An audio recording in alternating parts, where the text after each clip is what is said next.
going on? Welcome back. I'm so glad you guys are here. It's too cold and windy to be outside. They're still renovating our place, and so we are back in the kitchen. I'm really excited about this topic. So many of people message me and say, Dr. Elizabeth, how can I hone and develop my intuition? Or I don't know if I have intuition. It feels like I don't have it. Other people message me and say, Dr. Elizabeth, I was really intuitive as a child, but it's gone. I don't know where it disappeared to. I pushed it away because I didn't want it then, and now I want it back and I can't have it. You can't imagine how many messages I get. So today's video is all about how to develop and expand our intuition. So we're gonna do this in 3 steps. Step number 1, and this is really important. I really want you guys to hear this. Intuition comes standard with every physical body. I say this in my book, and what I mean by that is there's nobody who's special. There's not special people who are gifted psychics or gifted intuitives.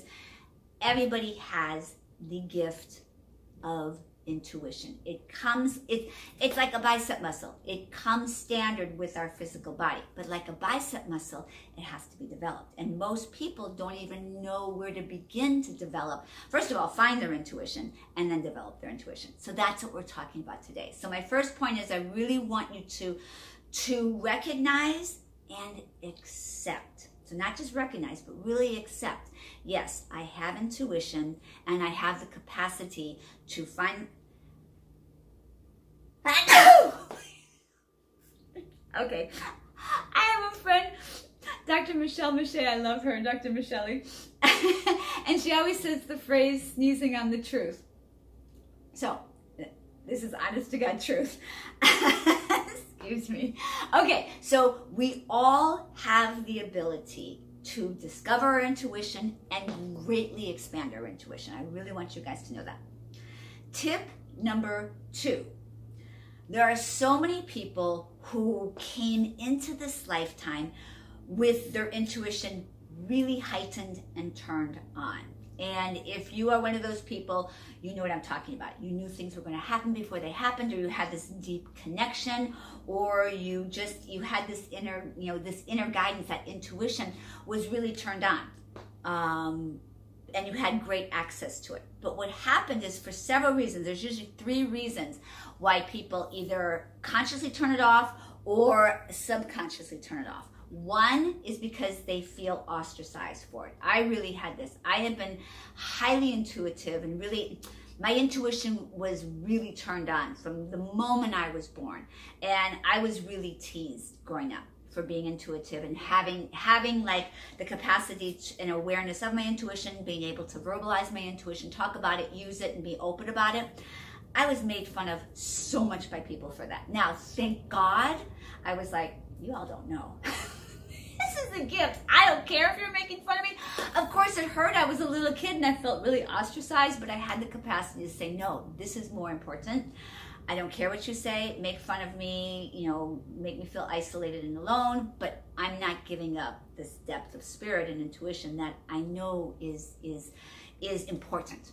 But a lot of kids, when they're made fun of, what they do is they're like, no, I want to be accepted. I mean, that's a huge part of, being a huge part of being human, is wanting to be accepted and wanting to be, belong.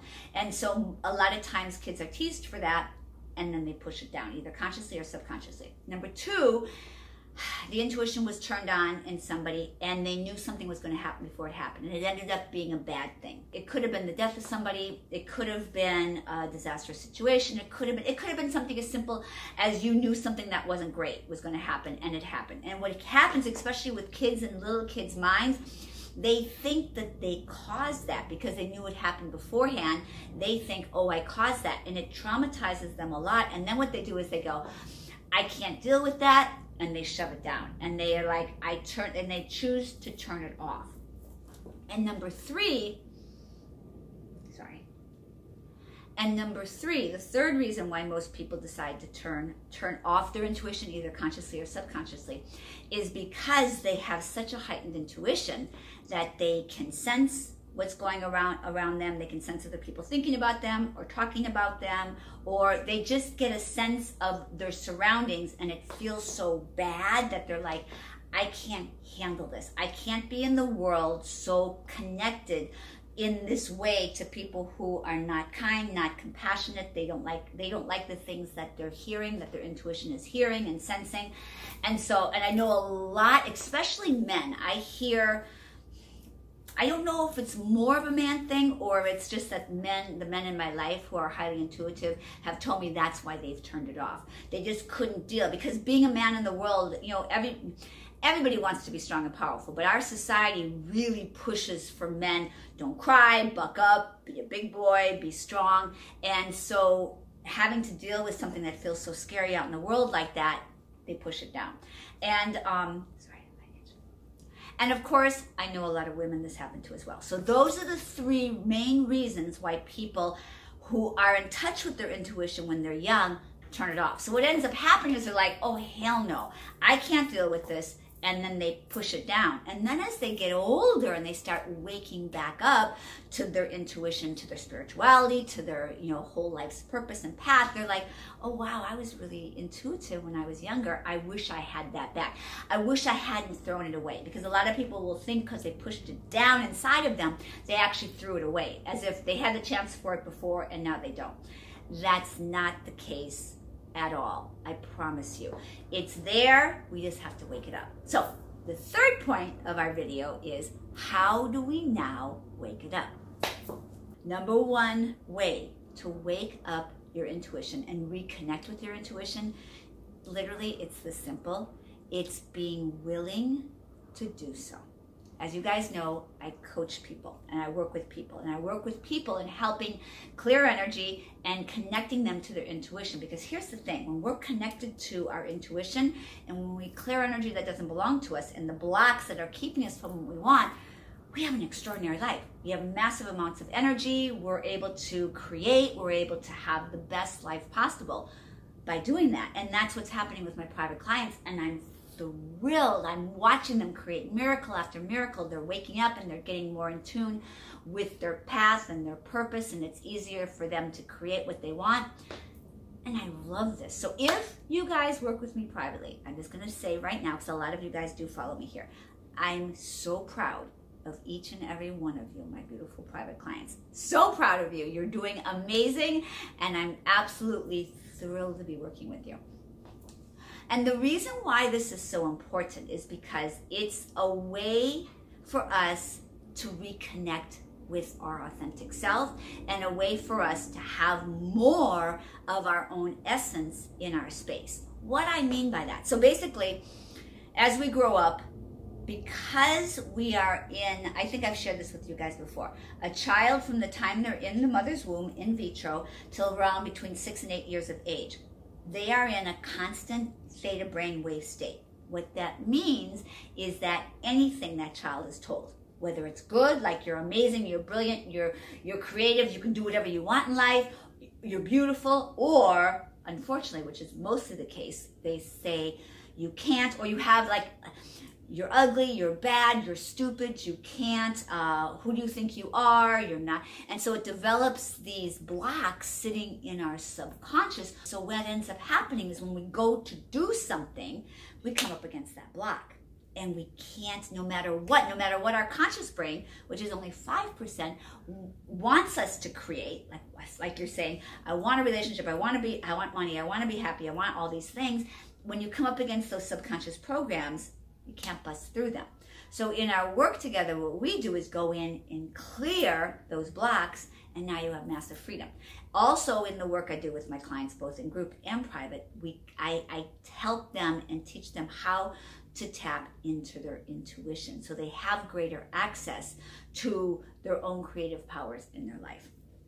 So, and the whole reason I even brought that up is because the first thing I ask with working with my private clients, and the only thing really I ask is, and the only thing I need from them is their willingness. So for you, my beloveds, everybody here watching, all I need from you is your willingness.